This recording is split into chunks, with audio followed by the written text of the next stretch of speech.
The time for talking is over and the time for fighting is now. Hey, what's going on, guys? It's Kevin Zwicker from Fast Count coming at you. Before I get into this video, please remember to like the video and subscribe. It helps the channel out in more ways than you even know. Plus, it's free. So on last night's episode of Monday Night Raw, we saw a sit-down interview between Seth Rollins and Jackie Redmond. If you remember, several weeks ago, we saw a similar sit-down interview between her and CM Punk. And in this interview, we really got down to the nitty-gritty with Seth Rollins and his feelings towards CM Punk. As we all know, this is a match that's very personal for Seth Rollins. Even before CM Punk joined back with the WWE, every time you would see somebody ask Seth Rollins about CM Punk in interviews and different media scrums and events like that, he would always have something negative to say about CM Punk. Now, in this interview, he's really talking about it like this is kind of a therapy session. Like, the time for having a 5-star match and all of those different things is out the window. He is talking about this like it's going to be a fight. He's even said it multiple times in the sit-down that this is going to be a fight. And he mentions the fact that this time with CM Punk in the WWE, it's not like how it was before. This is a point in the WWE's history where they don't need CM Punk. CM Punk needs them, which I 100% believe it's true. If CM Punk self-destructed tomorrow, like he's had done in the past, I feel like WWE would be just as big as it is right now as it would be without CM Punk or with CM Punk. Yes, he sells a bunch of merch. Yes, he's had an impact on the product right now, but WWE is at a point in its history where they are so big that they can't fail. It's much different from when he left AEW, where it felt like a big blow to them because they're a much smaller upstart company, and WWE is this behemoth of a billion-dollar corporation. So I really like that aspect about this interview. We all know that this was going to be personal. Like I said, he's talked about it in the past. And I like the fact that now we're at a point in this feud where they're not talking about it like it's going to be a match. The way that this segment felt to me was this was kind of like how you would see back in the day with Don King would hype up big-time boxing match, or you see in the UFC where a guy like Conor McGregor hypes up their fights. This feels like a big fight feeling that we are having on the Netflix premiere, which is needed.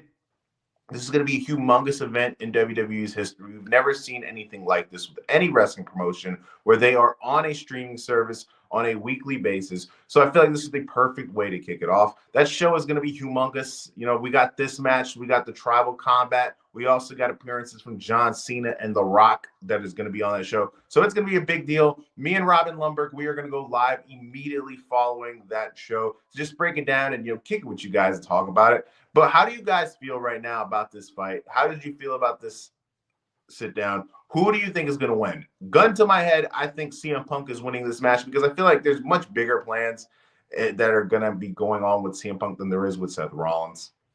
I feel like CM Punk is either destined for 2 big-time matches at WrestleMania. It could either be one-on-one with Gunther for the World Championship, or it could be Roman Reigns at WrestleMania, and that's where we have the favor for Paul Heyman play into things. So I feel like he's destined for bigger spots than Seth Rollins is at this point. Seth Rollins, I feel like it was a big-time blow when Bronson Reed got hurt. I feel like that was going to take up the majority of his time going into WrestleMania season.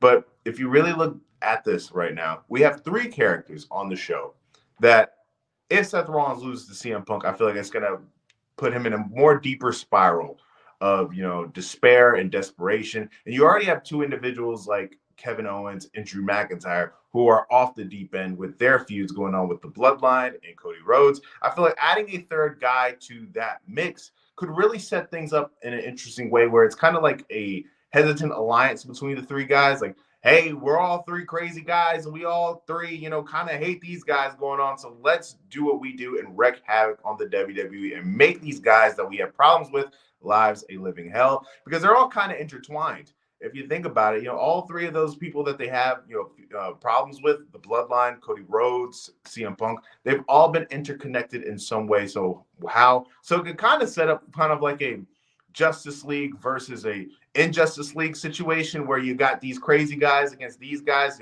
ops linking up with other ops to go against each other. But let me know in the comment section, what do you guys think about this match that's going to take place on January 6th? I am Kevin Zwicker. Remember to like and subscribe the video. I'm out.